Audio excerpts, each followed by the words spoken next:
You know, and it's time for us to take back our stand on it. We keep falling for everything. We got to stand for something. And this child support thing, it got to be, well, the average man these days don't even want to work a job. You know, they taking half his check. The child at home don't get the money. The state taking all their money. And then you left with $100, $200 to feed for 2 or 3 kids. So that's what we men know. We taking back our lives. We're addressing the issues now. It's time for us to, you know, do what we need to do to get these fathers back home. Maybe we stop some of this gun violence, you know, because the father's not there, he can't raise his kids. But if you bring a father in, he can discipline his kids. The state can't do it by itself no more. Now, when we talk about child support, and I think a large number of members of our audience might think in terms of supporting that child for a certain amount of years and et cetera. But what's your view in terms of child support, which is to say that you are paying for your child, yes, sir. But at the same time there are some issues that you like to deal with. Yes, sir. I found out just the other day. I'm advocating child support every day. I just found out the other day I was with my kid's parents, my kid's mother, 24 years, and I just found out the other day I'm $139,000 behind on child support payments. So how that system add up? I was with my kids every day of their life, all 3 of them, but I'm behind. I take care of my kids. You know, it's how the system is trying to portray us as not doing, but because we're not paying the system. But we keep paying the system, we can't feed the child. We got to have something for a man to live. And so, are you still with your wife? No, sir. But you're still paying to support your children every day. And you feel that they're taking more money out of whatever salary you have. Yes, sir. And some of that money does not go to the child. None of the money go back. But the money, for the most part, goes to the state. Yes, sir. What do you think about that, Mr. Watkins? I mean, it is true. As you just asked me, about going towards child, it's true. I've had the mother me called me and asked me, well, when is your job going to send the money? I said, what do you mean? It's coming out of my check. Well, they send it when they want to send it. And it causes conflict within the household. I've lost a house. I lost my family. I've lost cars. I've lost jobs and everything. I've lost my freedom over child support. And, you know, it took a real big toll on me mentally and emotionally because, you know, I desire to be home with my kids. My kids are my everything. And to take me out of my home because I fell behind on a bill, you know, that's like, come on, man, you're not just taking me out of home. What do you mean when you say to take you out of your home? How does that? When you take a person out of their home, when you take a person's job from them, what is that man going to do? He's going to wind up trying to figure out a way to go out here and get some money. Right. Because if you love your kids, you're going to revert to anything in the means necessary to get money to feed your kids or do what you can do. So yes, I've made some choices in life to where I started going towards the street life. Because of why? Because every time I turned around, I was getting harassed. I was getting harassed by the judges to the point to where they was like, well, this is the state law. So is it state law? Then okay, if I can't make this money, you taking all the money, my kids not getting paid, my lights getting cut off, this is happening. Well, I got to go out here and find another way to get this money because not only am I hearing from you all, but I'm also hearing it from her. You know, and when all that comes into play, it pushes a man outside that household to where he's looking to where, like, man, what am I going to do? So when we sit up here and we look at these other young men out here on these streets and they trying to do different things, you know, when I talk, when the first thing come out of their mouth, man, I gotta feed my kids, man. And you know, it's like, that's where that destruction come in. So me and PHawkins, we have been through it and we have fought through many things to try to maintain a fatherly relationship with our kids and everything, which we still do. Just because they took us out the home don't mean we still ain't in our kids' lives. But we still try to you know, educate the younger men, the future and everything to, hey, we're gonna try to get some help because I know where you're being, I know where you're going and stuff. So,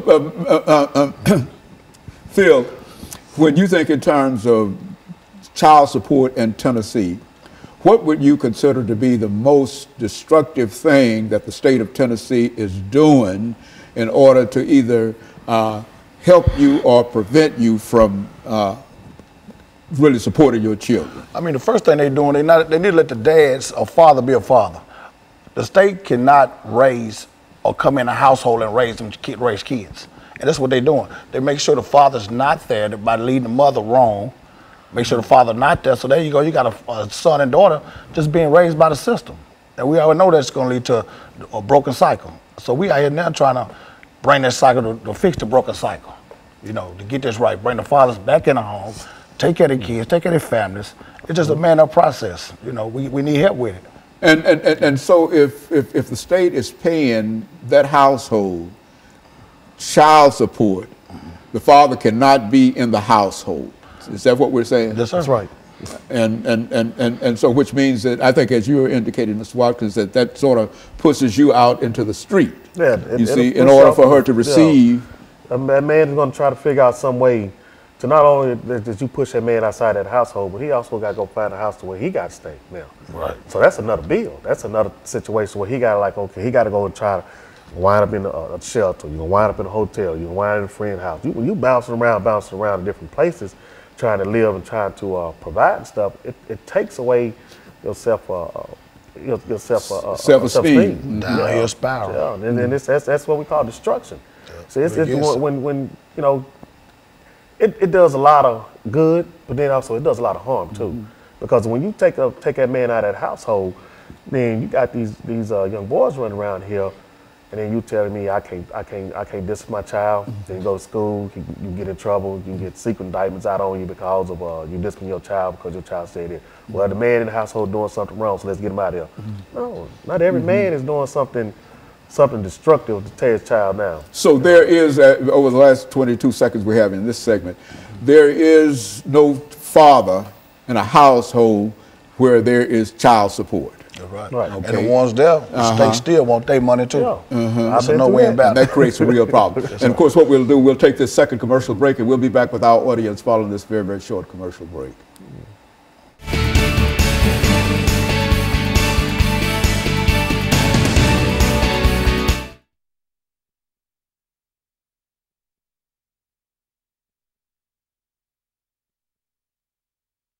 Whatever you want to say in reference to it, because I mean, a lot of folks don't seem to understand this. I mean, when we say that he has to pay child support, we only think in terms of whatever child support that comes in. But the state takes that money.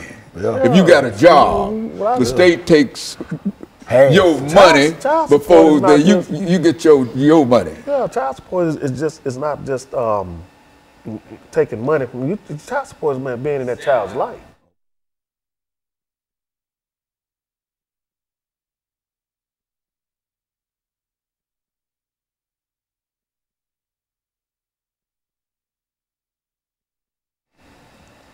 Thank you, and welcome back to the final segment of the show for today.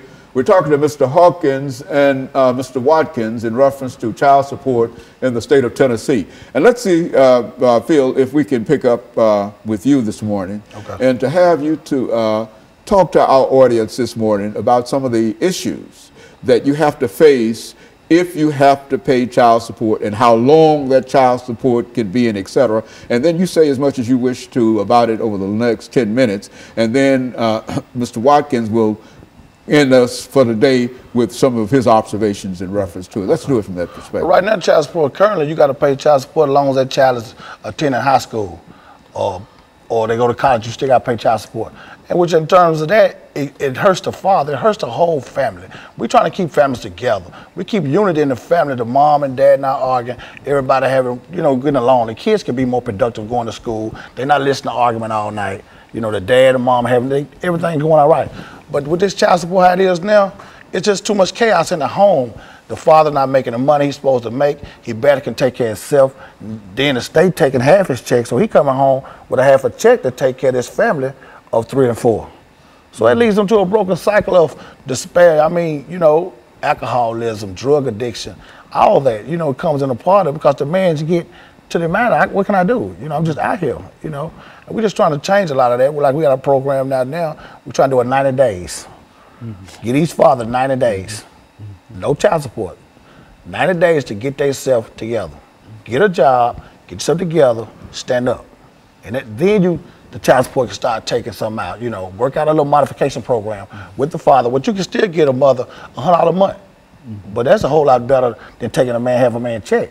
You know, it's giving a man some kind of hope that he can be productive, he can go home, he can buy his kids a decent pair of shoes, you know, diapers or whatnot. But right now, how they got it, we just losing battle. You know, we have to reform this. And so, Mr. Watkins, there are a large number of men, not only African-American men, but specifically we're concerned about African-American men today in reference to what we're talking about here. But there are a large number of African-American men that get caught up in this system of child support. If they get a job, you're telling us, then whatever that pay is, the state intervenes and takes part of that money before he can get the. Is that what we're saying here? Yes. Talk about that. Yeah, you know, when a man comes, you know, goes to court, I've been in court situations where a judge actually told me I'm living in the household with my kids, the mother, and everything, and asked me if I pay child support, and I said, yeah. I'm thinking they're going to say, okay, you in the household, so we're going to stop it. He asked the mother, was he helping? She told him, yeah. Turn around, judge told me keep paying. You know, that's just one of the situations. Another situation is when a woman can call, a man can get out of jail. After he done his 81 days, 82 days, he can get out of jail, and they'll give him a review date to go back to court. And in that review date, that woman has the ability to call the judge and say, I want to speed up the process. So if that man doesn't have a job within that time the judge has allowed, well, guess what? He's going off back to jail. And so child support in the real sense has the ability to land folks almost immediately in jail, and then take half of the paycheck. And on top of that, not only that you go to jail, but you also still pay child support. Yeah, child sitting there. Still accumulating. So it's a law, they say, and there's nothing. It doesn't stop. It just does not stop. Just because you sit up there doing 90 days, 80 days, 6 months, 8 months, it doesn't matter. You're still gonna keep paying. You still gonna keep paying in one way or the other. While you sitting there in jail doing nothing, or you sit out here in the streets doing nothing, they still gonna want that money. Now the state done done away with the father. What's going on with the kids at home then? You know, the father not here. What's going on with the kids? The son growing up, he watching the neighborhood drug dealer. The daughter growing up watching her brother with the money. She want a boyfriend with the money now. She got a broken cycle. Here she goes, she's in the projects, she's pregnant with a couple of kids, the cycle continues. We have to reform this child support, but like you said, the black man, we're in trouble. Yeah. We won't have a second generation. How things going now? We got too much going against us as it is. You know, we're trying to stand up and man up, we going out here every day, we feeding homeless. I mean, we buy our own personal money, you know, socks, t-shirts, take to the homeless camps. We feed them hot dogs, hamburgers, you know.